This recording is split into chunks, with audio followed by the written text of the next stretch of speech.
Morning guys বহুত দিনৰ মূৰত আজি এটা ভিডিঅ' বনালোঁ। এয়া মোৰ এল'ভেৰা দেখিছে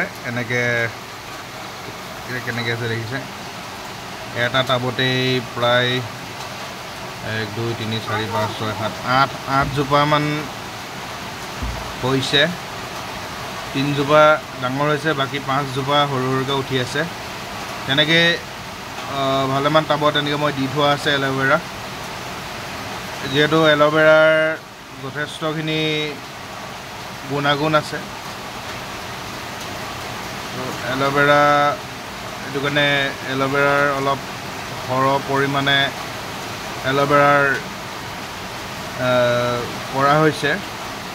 তো এল'ভেৰাত আমি ৰুটিং কিবা ডাল চাল আমি কাটি দিলেও তাত লগাই দিওঁ, তাত কোনো একো ফাংগাছ বা বেক্টেৰিয়া নালাগিবলৈ। তাৰপাছত এল'ভেৰা আমি আমাৰ নিজৰ স্কিনত লগাওঁ, চুলিত লগাওঁ, সুবিধা পাইছোঁ। আৰু বেলেগ কিবা যদি এল'ভেৰাৰ গুণাগুণ জানে আপোনালোকে জনাবচোন।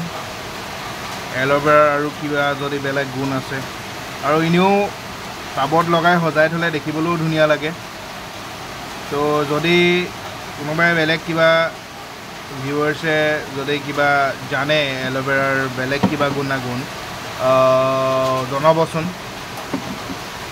তো আজি ভিডিঅ' সেয়াই। ভাবিলোঁ বৰষুণ দি আছে, যথেষ্ট ডাঙৰ বৰষুণ, বোলো কিনো কৰোঁ বোলো ভিডিঅ' এটাকে বনাই দিলোঁ।